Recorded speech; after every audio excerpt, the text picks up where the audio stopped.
Hey there, gamers. Now, a lot of you might have some renewed interest in a series called The Witcher, which actually appeared in a Netflix series as of recent, and you were able to get introduced to characters such as Geralt of Rivia. You got introduced to Yennefer Vandenberg, and you are now kind of liking the series. And to continue to be engorged in the series, you may be thinking about whether or not you should get the Witcher game.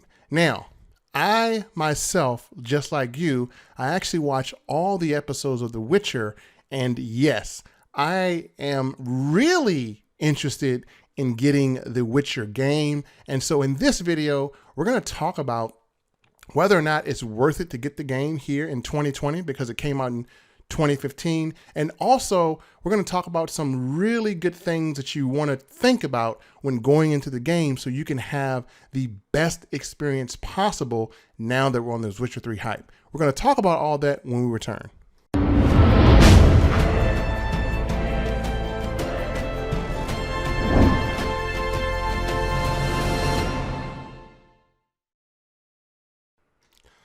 Okay, folks, now, before we pick up any game, we always want to see what the reviews are. And I know there's a lot of reviews everywhere, but the best place to review any game before you buy it is actually Metacritic. And the reason why that's a good place is because not only can you get professional reviews, you can also get user reviews, and these reviews are currently being added so you can actually get an idea if the game has aged well. This game came out in 2015, and you may want to know someone's opinion of it in 2020 so you can actually see those reviews as well. So how you go to it is you're going to go to search. We're going to type in Witcher Wild Hunt. Now, you may find that there are 3 Witcher games that came out. There's a Witcher 1, there's a Witcher 2, there's a Witcher Wild Hunt. I have a PS4, plus I want to get a game that can still be relevant in 2020.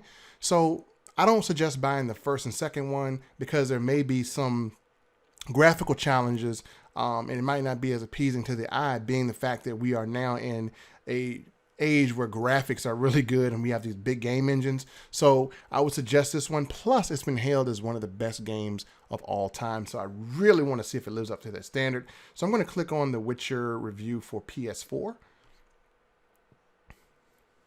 And again, Wild Hunt is the one I suggest getting because that is the game of the year. As you see when we get here, it has a must play by Metacritic. The professional reviews are 92. And one of the things people need to realize is the user reviews. The user reviews are 9.2. So was it favorable with professional reviewers? Yes. And it's favorable with non-professional reviewers, people who might just pick it up, just want to play it and loved it. So you can actually go and see some of the user reviews here if you click here and see what people's opinions are about it. I would definitely suggest doing that. So I clicked on the user review. Let me let it go to the user reviews here. And these are the user reviews down here. So if you want to read it, you'll see that they're from 2015, but there's a lot of 10s on here.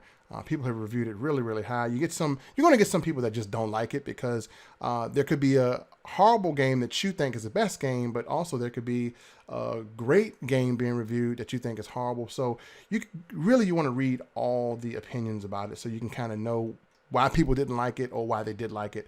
So, but for the most part, I think it just has a lot of reviews. And if we go through here, I'm going to go a little later here. You'll see that there's some reviews being done in 2019 and in 2020. You can actually go through this yourself. So now that we kind of got an idea about the game, one of the things that we're going to do, and here again, out of 12,444 reviews, there were only 773 negative reviews and 387 mixed reviews. So to me, sounds like a pretty good game, right? So let's go pick up this game. I'm going to bring it back. I'm going to tell you what you need to know before purchasing the game. This is very important information so that you get the best experience.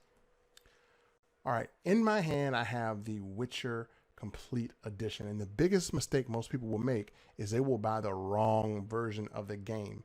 Doing that is going to cost you a lot of money in the long run, because if you buy the Witcher 3 pre-owned, the regular edition, you're not going to get all the downloadable content and all the expansion. You're going to have to pay extra for it.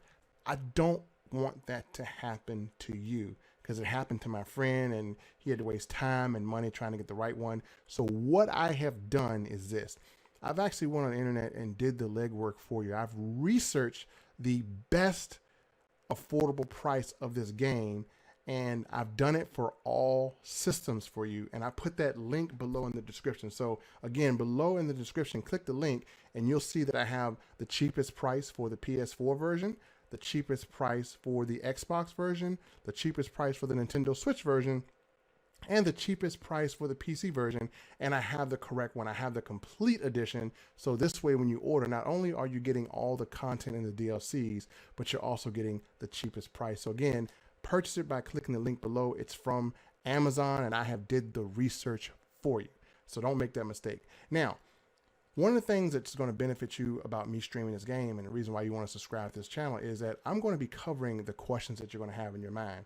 You know, some of the questions are going to be, you know, what is the best way to build my character? This is an RPG, and you want to get the best build for playstyle, and you want to choose a build that's going to be fun to play.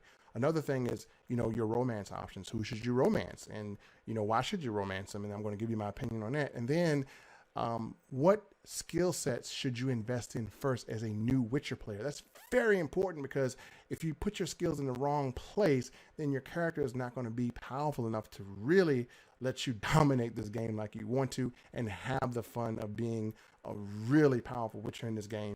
And last but not least, how to defeat monsters. So in this, I'm going to do a gameplay, and I'm going to answer two questions. Number one, what is the first skill set you should invest in? And number two, how to beat your first big monster. That's coming up right now.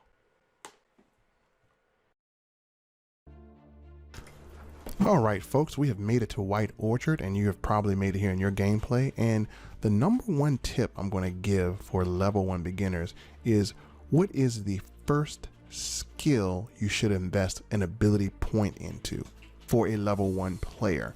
And I know people are going to have their opinions, so we're going to go over here to character. As you see, I'm a level 1 player like many of you, and when we're thinking of abilities, we want to think of something that's going to be efficient. Now, you have your combat abilities that deal with your sword, your quick strikes, and your strong strikes, and you do have one slot available to invest points in. Now, as you level up, these slots will open up, and we're thinking we want to get the most efficient gameplay, meaning we want to get the most out of our gameplay. So you got your combat, you have your sign. Some people may want to invest in magic, and you know, that may be a good investment, but I'm thinking of something that is going to prevent me from dying and help my character survive as many encounters with enemies as possible. And that ability point is going to make a significant difference, because a lot of enemies you're going to face are going to be level 1 or higher. They don't scale down. So you might even face a level 7 or level 10 enemy, and you might need to get past them. So the worst thing in the world is to have the enemy, you know, strike you down and you die. So I'm going to show you where I'm at and where we're going to get our first ability point at, and where I suggest you go when you first start the game. Right here, if you go to White Orchard, you're going to start off at Warsaw Village. If you go all the way up, the first place you want to go to, you're going to see all these question marks. These are undiscovered locations, and we're going to go through that as well. Is you want to go over to the cemetery here. This is going to be your first place of power. This is going to be where you're going to get your very first ability point and unlock one of those slots. And so you're probably wondering, okay, what should I invest in first? And again, the first ability point is going to be the most crucial, because that's going to set the tone for your gameplay going forward. So again, right here in the cemetery, that's where I'm at, and we're going to go to a place of power. And let me show you the ability point that I believe will help everyone out as far as gameplay. And I'm going to go over here to my character, and that ability point is going to be under general. So we're going to take our first slot and we're going to invest it into an ability called Gourmet. Now what this does is, whenever you eat food and regenerate your vitality, it will continue to regenerate for 20 minutes. So that means if you take a reduction in health, it will replenish itself automatically for 20 minutes. That's going to help you survive longer in fights, so you don't have to face that loading screen. And as you see here, I only have like 5 bread and 2 water, so I have to make this last as long as possible. So getting that ability point is going to help me survive longer. And again, the loading screens in this game are dreadfully long, so you don't want to die often. Plus, dying kind of sucks, right? Takes the thunder out of your, out of your gameplay. So Again, I have very minimal. I'm a level 1 just like you, and I have my basic armor. So what we're going to do is we're going to go over here and we're going to fight our first enemy in the cemetery, and it is going to be a level 7 Wraith.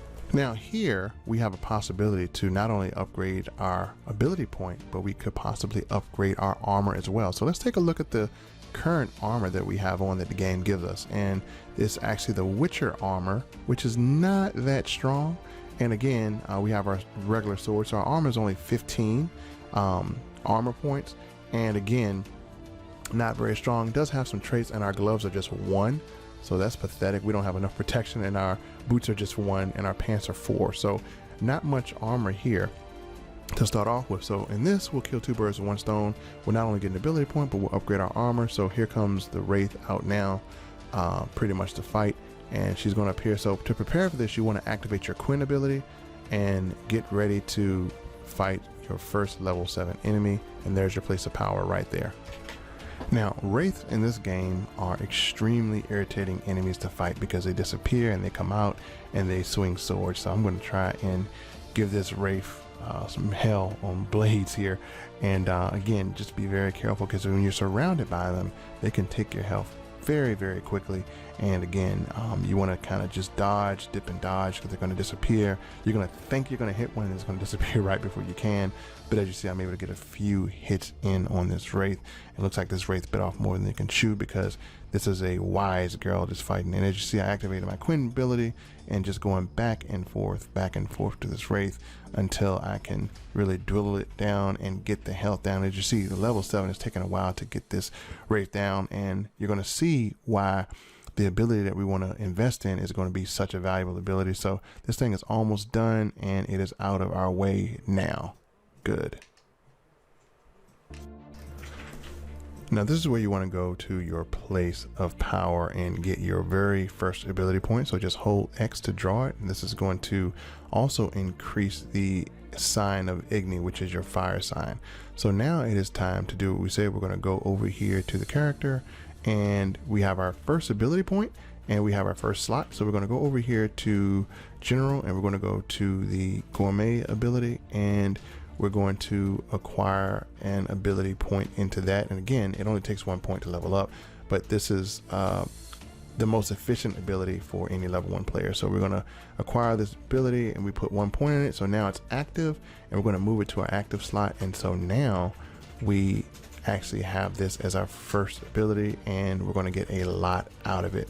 As you see, we still have another fight ahead of us, because if you look in front of you, most people overlook this.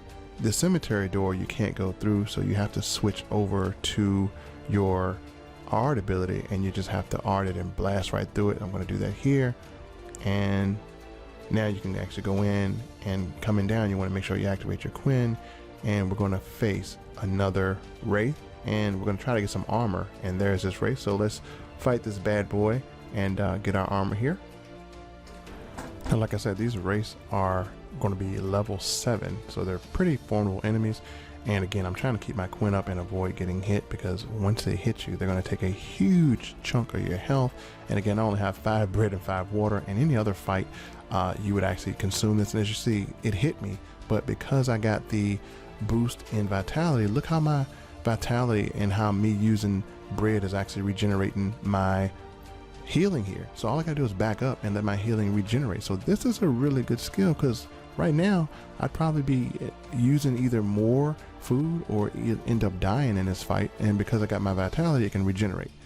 So now we got this Wraith all taken care of. It is time to loot and get some armor and upgrade our supplies, which I definitely suggest you do when playing The Witcher, because you do start off with some very low level equipment. So we're going to search around here, and we're going to find some, herbs. And again, the big key is loot everything. That's another thing that you want to be able to do once you get in this game, is loot as much as you can, as often as you can, because you can sell it, you can dismantle it, or you can break it down to get more coin, and you may want to buy some potions or things of that nature. So as I'm going through here, I'm actually going through and I'm lighting these fires here so I can see, and we're going to start to just loot down here. And this is a good place you want to come to actually loot.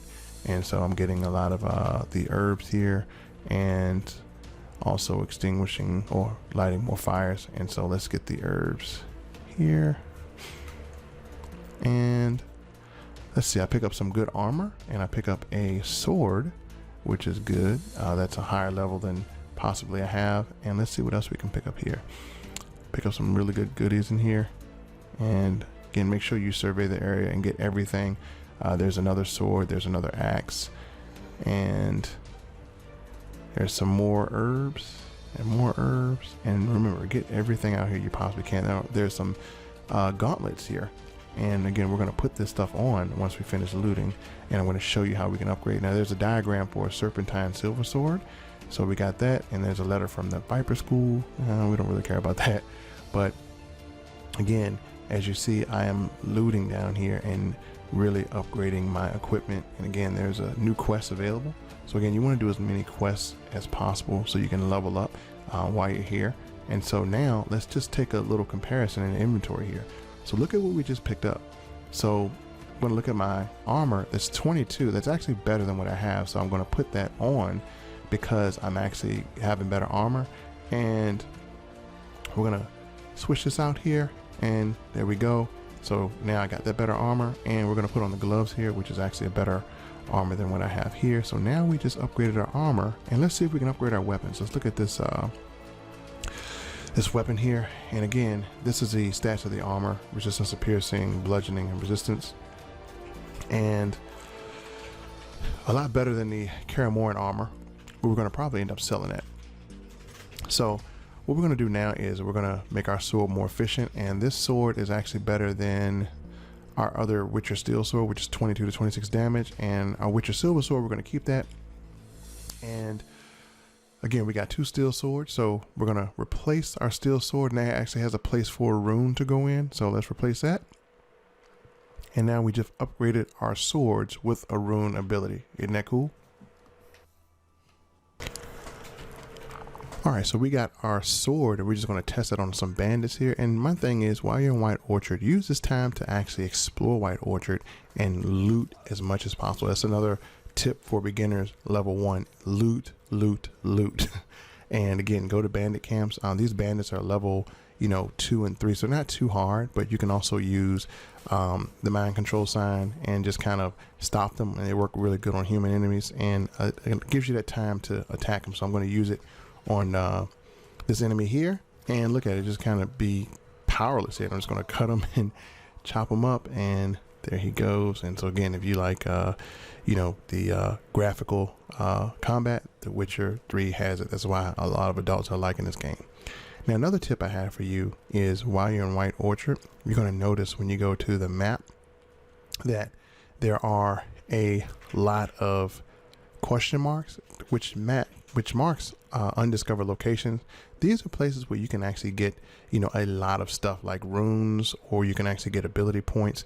And my thing is, I would clear the map of all the question marks first, and then I would actually do the side quest, because that's going to give you extra materials, extra loot you can break down later. As a matter of fact, I did find a little hidden treasure spot that I'm going to point out to you, and it's underneath this bridge here.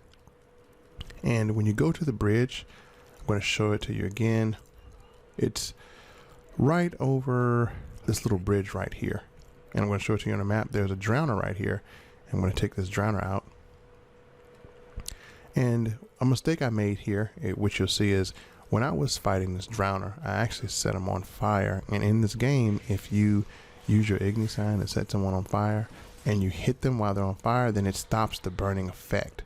So my thing is, if you're going to use Igni, set them on fire and then back away and watch how it just takes down this enemy's shields and armor.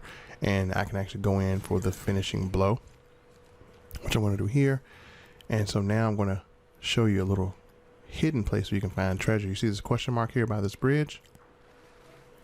If you go down by here, you're going to see that there is some treasure here, and it's something that you can actually sell or loot for, or break down or dismantle for materials or money.